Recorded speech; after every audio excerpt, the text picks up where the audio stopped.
Good morning दोस्तों। तो आज हम शुरू करने जा रहे हैं राष्ट्रीय बजट। जिस समय यह क्लास मतलब जिस समय ये रिकॉर्ड कर रहे हैं उस समय वित्तीय वर्ष 24-25 चल रहा है। हो सकता है जब आप वीडियो देखें तो आगे का हो।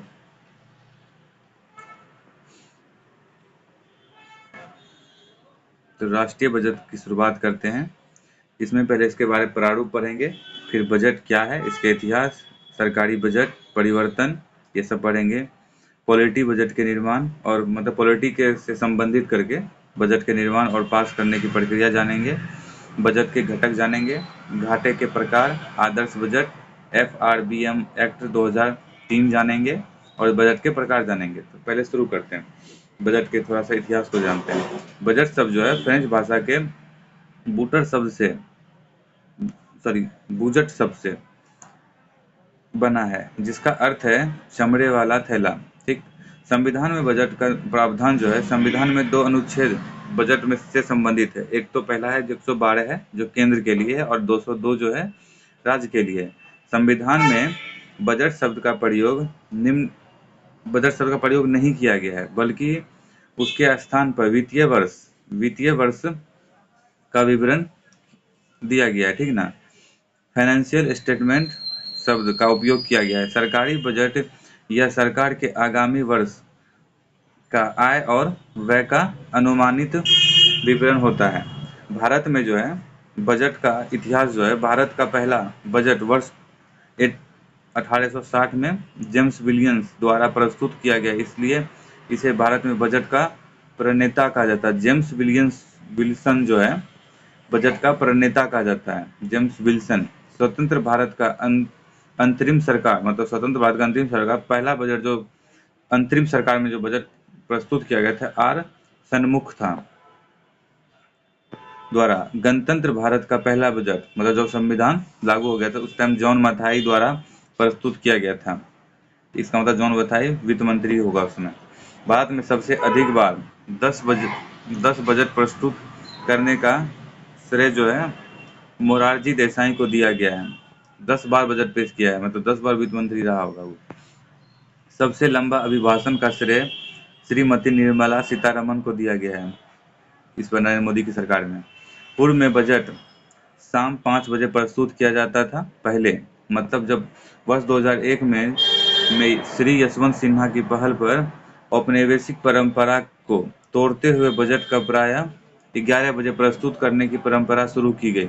देखिए, औपनिवेशिक काल में था, ऐसा इसलिए था कि 5 बजे होता था क्योंकि जब यहाँ 5 बजती थी तो ब्रिटेन में सुबह होती थी उस समय, इसलिए वो शाम में करते थे। लेकिन अब तो वहां से कोई मतलब रहा नहीं, तो इसलिए 2001 के बाद औपनिवेशिक परंपरा को छोड़ के 1 फरवरी से ये जो है 11 बजे सुबह से शुरू हो गया। मनमोहन सिंह एकमात्र देश के ऐसे पीएम हैं जिन्होंने केंद्रीय वित्त मंत्री के रूप में बजट पेश किया है। मतलब ये प्रधानमंत्री के साथ साथ बजट ये मतलब पहले वित्त मंत्री थे फिर पीएम बने, ऐसा पहला कोई वित्त मंत्री है जो पीएम बने हैं।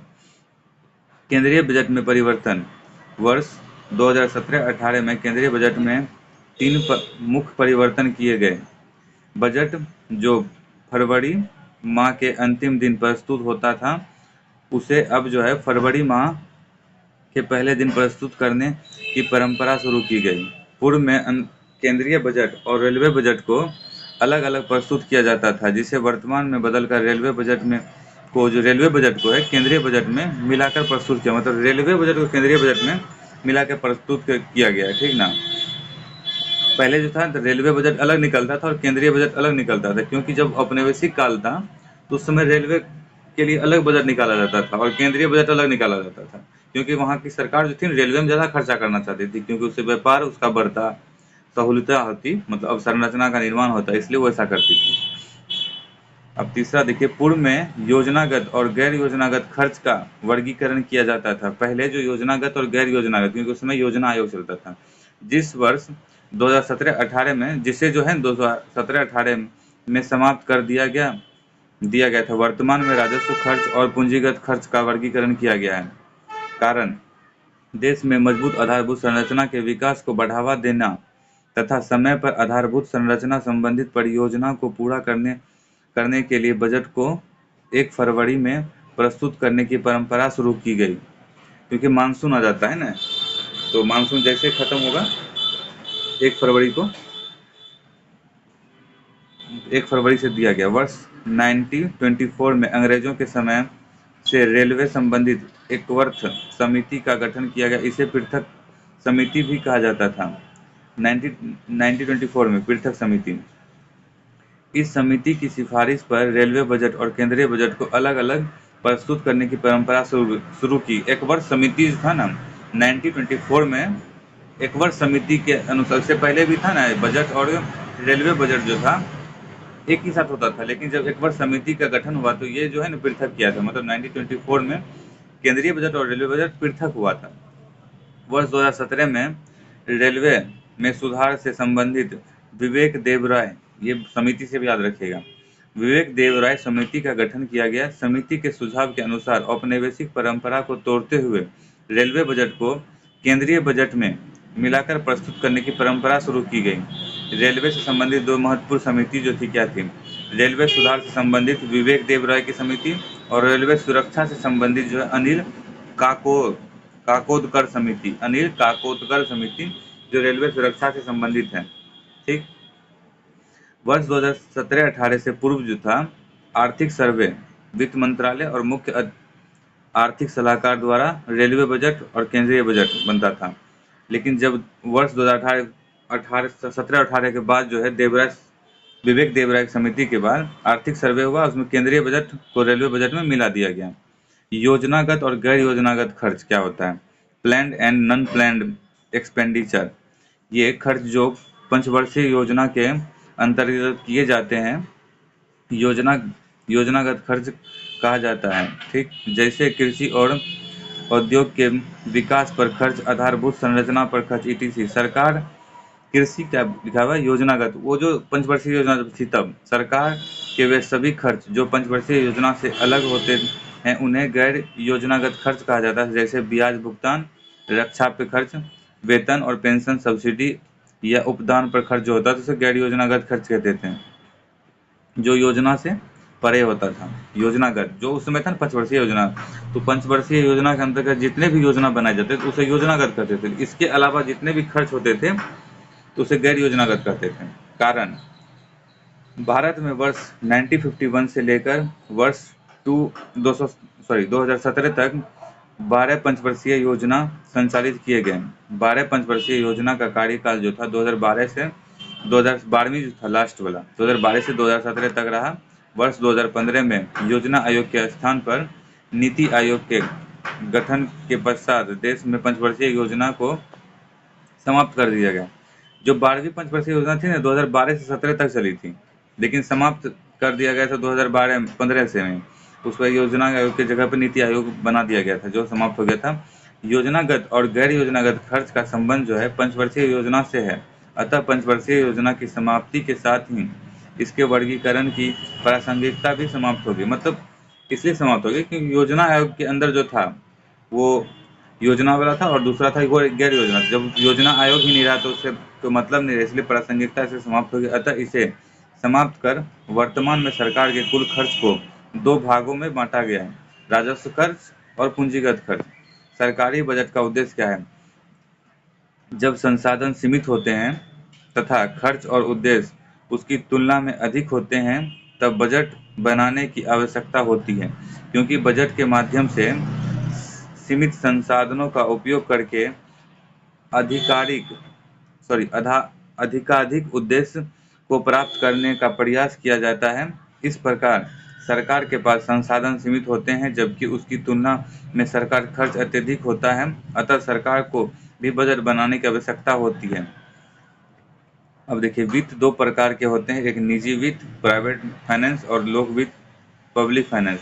निजी वित्त से अभिप्राय है कि निजी बजट से होता है। निजी बजट जो है निजी वित्त का अभिप्राय जो निजी बजट से है होता है, जो व्यक्ति या कंपनी द्वारा बनाया जाता है। जैसे कि हम लोग अगर कोई उद्योग खोल रहे हैं और जो हम लोग अपने ये जो बजट बना रहे हैं अपने कंपनी के लिए, तो वो होता है निजी वित्त।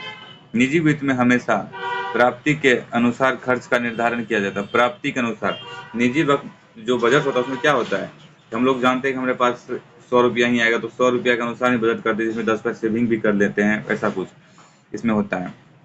वहीं देखिए लोक वित्त के में भी बढ़िया क्या होता है, सरकार जो बजट से सरकारी बजट से होता है, सरकार हमेशा खर्च के अनुसार प्राप्ति का निर्धारण करती है। सरकार क्या करती है, जब बजट बनाती है तो पहले खर्च निर्धारित कर देती है कि यहाँ खर्च होगा, उस अनुसार से कर बढ़ाती है, ब्याज बढ़ाती है, और बहुत सारे गैर कर भी होते हैं वो सब बढ़ा देते हैं। तो उसका प्राप्ति उनका प्राप्ति इसी से होता है। जीएसटी बढ़ा देंगे, पहले वो खर्च देख लेते हैं क्या क्या खर्च करना है, इसके बाद वो प्राप्ति का सोचते हैं। ठीक। बजट के निर्माण और पास होने की प्रक्रिया क्या होती है, बजट के लिए पहले वित्त मंत्रालय जाया जाता है, फिर वित्त मंत्रालय के आर्थिक कार्य विभाग में जाया जाता है। ठीक। आर्थिक विभाग में जाता है, फिर बजट संभाग बनता है, डिवीजन होता है। फिर 5 से 6 महीने पूर्व बजट सर्कुलर होता है। 5 से 6 महीने जो बजट है ना, हर जगह हर विभाग में, विभिन्न विभाग और मंत्रालय में जाता है। ठीक ना।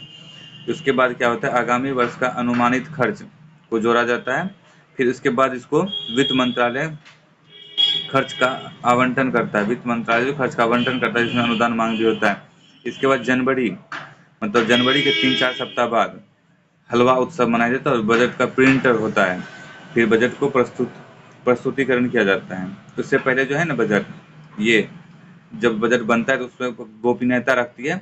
और गोपनीयता रखने का इसलिए कारण है कि बजट जब तैयार होता है तो उसके बारे में अगर आदमी को पहले पता चल जाएगा तो वो शेयर मार्केट में बहुत फायदा उसको हो जाएगा कि सरकार किस पे इन्वेस्ट कर रही है, किसका। क्योंकि बजट जब बनता है तो उसी से शेयर मार्केट में किस चीज़ का दाम बढ़ेगा घटेगा फिक्स हो जाता है। क्योंकि आप कल पढ़ रहे थे कि शेयर एक्सचेंज जो रेट होता है ऐसा टाइप का चीज़, इसी तरह बजट जो क्या कहते हैं शेयर मार्केट जो होता है उसमें भी सरकार परोक्ष रूप से उसका निर्धारण करती है। तो ये बजट से वहाँ की शेयर मार्केट में किसका दाम बढ़ेगा घटेगा फिक्स हो जाता है, इसलिए इसको गोपनीयता रखा जाता है। बजट को हमेशा धन विधेयक के रूप में ही प्रस्तुत किया जाता है। धन विधेयक और वित्त विधेयक, सभी धन विधेयक जो होते हैं वित्त विधेयक होते हैं, किंतु सभी वित्त विधेयक धन विधेयक नहीं होते हैं। मतलब जितना भी धन विधेयक होता है, धन विधेयक मतलब बजट, तो ये वित्त विधेयक होगा, लेकिन सभी वित्त विधेयक धन विधेयक नहीं हो सकते। केवल वे वित्त विधेयक धन विधेयक होते हैं जिन्हें लोकसभा अध्यक्ष अनुच्छेद 110 के तहत धन विधेयक के रूप में प्रमाणित करते हैं। मतलब लोकसभा अध्यक्ष जिसको बोल देते हैं कि ये धन विधेयक है, वही वित्त विधेयक होते हैं। चल के केवल वे वित्त विधेयक धन विधेयक होते हैं जिन्हें लोकसभा अध्यक्ष अनुच्छेद 110 के तहत धन विधेयक के रूप में प्रमाणित करते हैं। अतः धन विधेयक के संदर्भ में राज्यसभा की तुलना में लोकसभा के पास अधिक अधिकार होते हैं। जैसे धन विधेयक को पहली बार केवल लोकसभा में प्रस्तुत किया जा सकता है, राज्यसभा में नहीं, कभी नहीं होता है। लोकसभा धन विधेयक पर चर्चा, मतदान और संशोधन करने का अधिकार रखती है, जबकि राज्यसभा जो है केवल चर्चा और संशोधन की अनुशंसा कर सकती है, ना कि वो बदल सकती है, किंतु मतदान नहीं कर सकती है। धन विधेयक यदि लोकसभा में पारित न हो सके तो सरकार और उसके मंत्रिपरिषद को तुरंत त्यागपत्र दिया जाता है। ठीक। धन विधेयक के संदर्भ में संयुक्त अधिवेशन का कोई प्रावधान नहीं होता है। धन विधेयक अगर राज्यसभा में पास नहीं होगा उससे कोई फर्क नहीं पड़ता, धन विधेयक फिर भी स्वीकार किया जाएगा। लोकसभा से पारित होने के पश्चात यह राज्यसभा में प्रस्तुत होता है, जहां इन पर केवल चर्चा हो सकता है, मतदान नहीं। यदि 14 दिन के भीतर राज्यसभा इसे पारित ना कर सके तो यह स्वतः पारित हो जाता है। ठीक ना। दोनों सदनों से पारित होने के पश्चात यह हस्ताक्षर के लिए राष्ट्रपति के पास जाता है।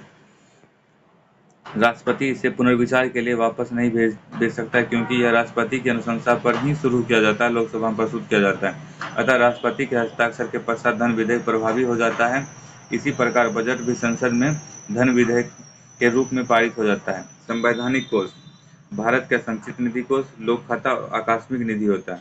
आकस्मिक निधि, आकस्मिक कोष। संचित निधि में पर नियंत्रण संसद का होता है। बिना संसद की अनुमति के सरकार संचित निधि से खर्च नहीं कर सकती है।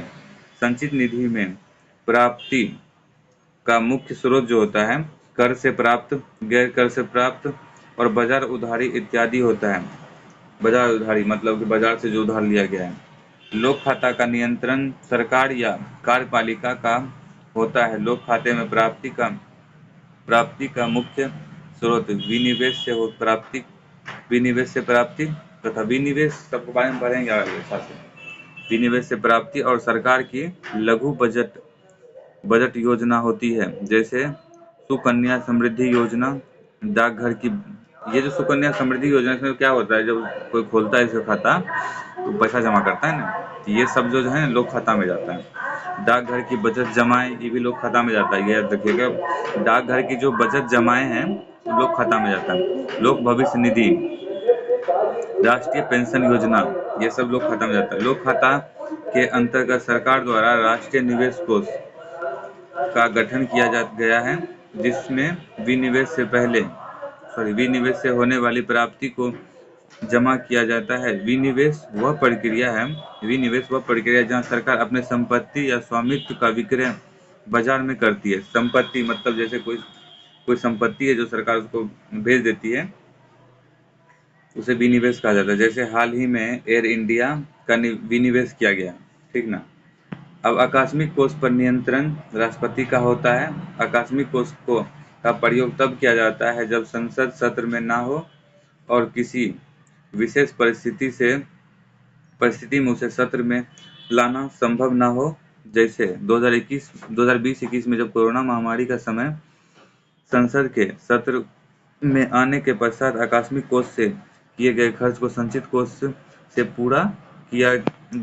हाँ, वर्तमान में आकस्मिक कोष में जो अभी है 500 करोड़ है, तथा कोरोना काल में इसकी उपयोगिता को देखते हुए सरकार जो है इसे बढ़ाकर 30,000 करोड़ रुपए करना चाहती है, लेकिन अभी तक हुआ नहीं है, करना चाह रही है।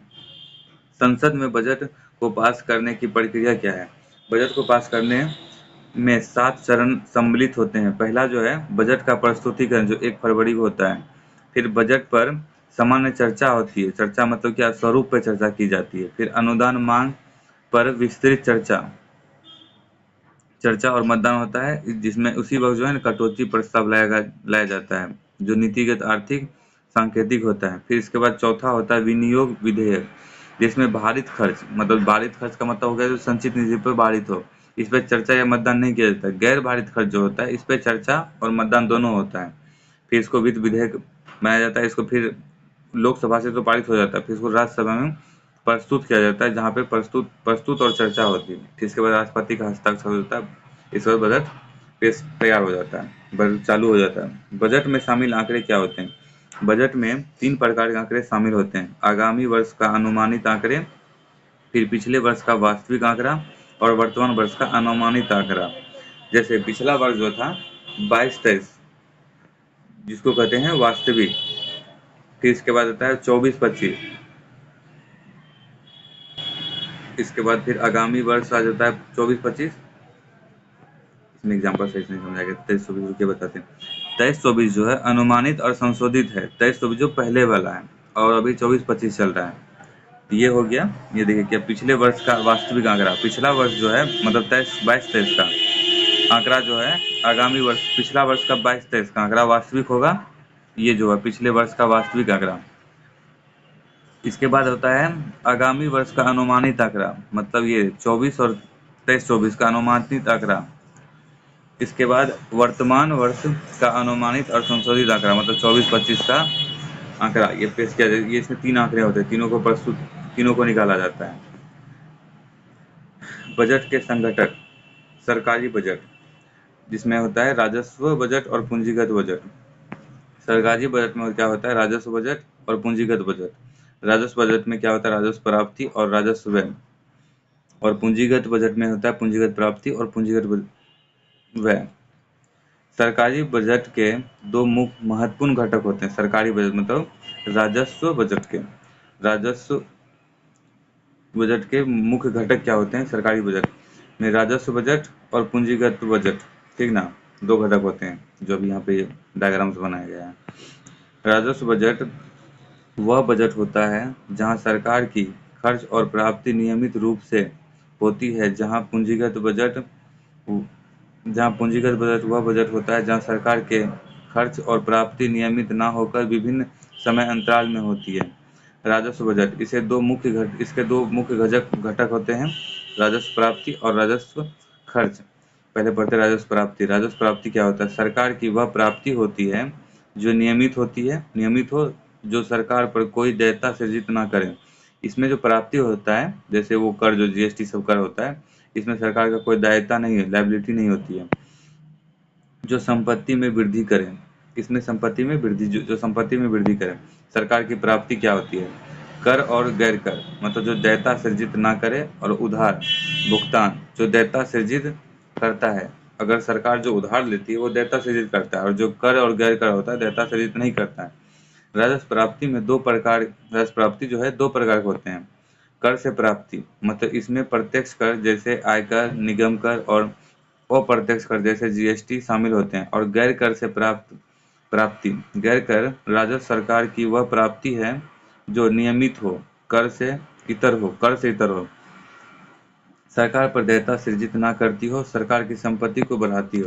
जैसे इसमें क्या है, ब्याज से प्राप्ति, मतलब सरकार दिए गए उधार, अगर सरकार कहीं उधार देती है उसमें जो ब्याज से प्राप्ति होती है वो राजस्व प्राप्ति होती है, जो देयता सृजित नहीं करती है। लाभांश की प्राप्ति, सार्वजनिक उपक्रमों के लाभ, सार्वजनिक उपक्रमों के लाभ, जैसे सरकार कोई संस्था चला रही है उसमें जो प्राप्त होता है उसको पैसा, तो वो होता है सार्वजनिक उपकरणों से लाभ। उसमें जो प्रॉफिट होता है उसको लाभांश कहते हैं। का हिस्सा, सार्वजनिक उपकरणों के लाभ का हिस्सा सरकार को लाभांश के रूप में प्राप्त होता है। सहायता, अनुदान और उपहार से प्राप्ति, कोई दूसरा देश से जो सहायता अनुदान मिलता है तो उसमें देयता सृजित नहीं होती, या कोई उपहार दिया गया तो उसमें देयता सृजित जब नहीं होती तो वो राजस्व प्राप्ति में आता है, जो कि गैर कर होता है। जुर्माना, जो कोर्ट कचहरी में जुर्माना दिया जाता है, पुलिस में भी जो पुलिस में जुर्माना दिया जाता है वो सब इसमें गैर कर में आता है। कोर्ट फीस, स्टैम्प शुल्क, पोस्ट ऑफिस ऑफिस में जो स्टैम्प होता है वो सब। राजकीय संपत्ति जो क्या होती है, वह संपत्ति जिसका कोई उत्तराधिकारी ना हो। राजस्व प्राप्ति में क्या होता है, कर राजस्व प्लस गैर कर राजस्व। अब राजस्व खर्च के बारे में जानते हैं। सरकार का वह खर्च जो नियमित हो किंतु गैर उत्पादक खर्च हो। वह खर्च जो अर्थव्यवस्था में संपत्ति का निर्माण नहीं करती है, जैसे ब्याज भुगतान पर खर्च। अगर सरकार कहीं से पैसा ली है तो उसमें जो ब्याज भुगतान कर रही है, जिससे कि पूंजी का सृजन तो हो नहीं रहा है। यह सरकार की कुल खर्च का सबसे बड़ा मद है, जो लगभग 20% है। कर्मचारियों को वेतन और पेंशन जो दिया जाता है वो राजस्व खर्च होता है। सब्सिडी पर जो खर्च होता है, जिसमें इसमें भी पूंजी का सृजन तो होता नहीं है, तो ये भी हो गया राजस्व खर्च। सहायता और अनुदान पर खर्च, इसमें भी पूंजी, मतलब जिसमें पूंजी का सृजन नहीं होता, सीधा मान लीजिए कि वो राजस्व खर्च में जाएगा। मशीन या संपत्ति के रखरखाव पर और मरम्मत पर खर्च।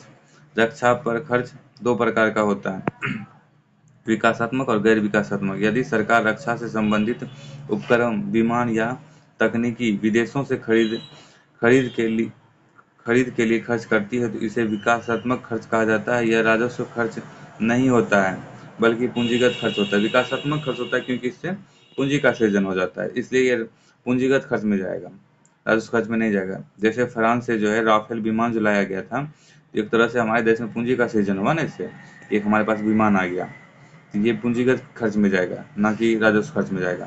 क्योंकि राजस्व खर्च में वो खर्च आता है जिसमें कुछ भी प्रॉफिट सरकार को नहीं होती है।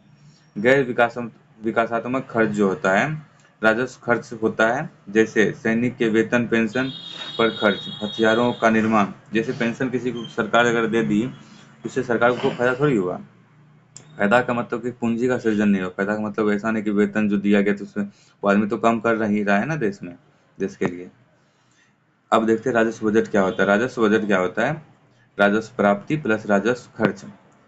लोक कल्याणकारी कार्यक्रम पर खर्च जो होता है। पूंजीगत बजट वह बजट होता है जहां सरकार की प्राप्ति और खर्च नियमित न होकर विभिन्न समय अंतराल में होती है। पूंजीगत बजट में दो घटक होते हैं, पूंजीगत प्राप्ति और पूंजीगत खर्च। पूंजीगत प्राप्ति वह होता है जो या तो सरकार की संपत्ति को कम करती है या सरकार की देयता को, पूंजीगत प्राप्ति की बात कर रहे हैं, या तो सरकार की देयता को में वृद्धि करती है, ठीक ना। पूंजीगत प्राप्ति का बात चल रहा है। राजस्व प्राप्ति में क्या होता है कि सरकार की देयता नहीं होती है, सरकार की कोई लायबिलिटी नहीं होती उसमें। लेकिन अगर पूंजीगत प्राप्ति होती है इसमें लायबिलिटी होती है। इसमें क्या आता है, बाजार उधारी, जिसमें देयता सृजन होता है। विनिवेश जब होता है तो पक्का सरकार को संपत्ति को बेचती है, इससे क्या होता है, संपत्ति कम होता है। इसमें भी देयता शुरू हुआ, मतलब लायबिलिटी इसमें भी है। लघु बजट योजना, इसमें भी देयता बढ़ जाती है। लघु बजट योजना में भी देयता बढ़ जाती है। दिए गए ऋण की वापसी, अगर कोई भी सरकार कहीं से ऋण लेती है, जब उसका पूरा मूलधन दिया जाता है तो वो राजस्व खर्च होता, सॉरी पूंजीगत खर्च नहीं, राजस्व, एक मिनट रुकिए, पूंजीगत प्राप्ति में ही जाता है। सरकार कहीं से जो संपत्ति लेती है तो वो पूंजीगत प्राप्ति में आती है, क्योंकि उसमें लायबिलिटी होती है। लायबिलिटी जब भी होगी तो सीधा सीधी बात, जब लायबिलिटी आ जाती है तो वो पूंजीगत प्राप्ति में जाएगी, और जब लायबिलिटी नहीं रहेगी तो वह पूंजीगत व्यय में जाएगी। हाँ, जब लायबिलिटी नहीं रहेगी तो राजस्व प्राप्ति में जाएगी, और लायबिलिटी जब रहेगी तो पूंजीगत कैपिटल में जाएगी, ठीक ना। अब डीसीआर और एनडीसीआर। डीसीआर, डेप्ट क्रेडिट कैपिटल रिसिप्ट्स। डेप्ट कैपिटल क्रेडिट कैपिटल रिसिप्ट, इसमें क्या है कि पूंजीगत प्राप्ति जो देयता सृजित करती है, पूंजीगत प्राप्ति जो देयता सृजित करती है, इसका मतलब है कि पूंजीगत प्राप्ति जो देयता सृजित करती है वो, जैसे बाजार उधारी, लघु बचत योजना, ये देयता सृजित करती है, पूंजीगत प्राप्ति और देयता सृजित करती है, तो ये उसी डीसीआर में जाएगी। और एक होता है एनडीसीआर, जो नॉन डेप्ट क्रेडिट रिसिप्ट होता है, वह प्राप्ति जो देयता सृजित नहीं करती है। जैसे विनिवेश सरकार जब कुछ का करती है तो देयता सृजित नहीं करती, क्योंकि संपत्ति कम हो जाता है लेकिन देयता सृजित नहीं करती है, इसलिए इसको एनडीसीआर कहता है। तो पूंजीगत प्राप्ति भी दो प्रकार के होते हैं, डीसीआर और एनडीसीआर। डीसीआर में जो देयता लायबिलिटी सृजित करती है, एनडीसीआर में क्या होता है, संपत्ति कम हो जाता है लेकिन लायबिलिटी इसमें नहीं होती, सरकार को कुछ देना नहीं पड़ता है। अलग बात है कि संपत्ति कम हो जाती है इसमें। तो इसमें देखिए क्या है, डीसीआर जो है कुल प्राप्ति माइनस एनडीसीआर, कुल प्राप्ति माइनस एनडीसीआर, मतलब कि कुल प्राप्ति जो इससे हुआ जिसमें लायबिलिटी सृजन होता है उसमें माइनस कर देंगे एनडीसीआर, मतलब विनिवेश का भाग जो इसमें माइनस कर देंगे। एक मिनट, यहाँ जो है कुल लायबिलिटी डीसीआर जो है, इसमें कुल प्राप्ति है, इसमें माइनस कर देंगे जिसमें कि लायबिलिटी सृजित नहीं होती है, पूंजीगत प्राप्ति में रहेगी। कुल प्राप्ति बराबर क्या होता है, वापसी, वापसी जो होता है, वापसी क्या होता है, एक मिनट, प्लस विनिवेश में दिए गए ऋण की वापसी, सॉरी यहाँ पे वापसी नहीं है, कुल प्राप्ति जो होता है, पूंजीगत प्राप्ति में क्या होता है, कुल प्राप्ति प्लस विनिवेश, कुल प्राप्ति प्लस विनिवेश, और प्लस में है दिए गए ऋण की वापसी। दिए गए ऋण की जो वापसी होती है इसी में आती है। दिए गए ऋण की वापसी जो है ना कुल प्राप्ति से ही दी जाती है, ठीक ना। पूंजीगत प्राप्ति को दो भागों में बांटा जाता है, इसके बारे में हम लोग कल पढ़ेंगे। आज के लिए बस इतना ही, धन्यवाद।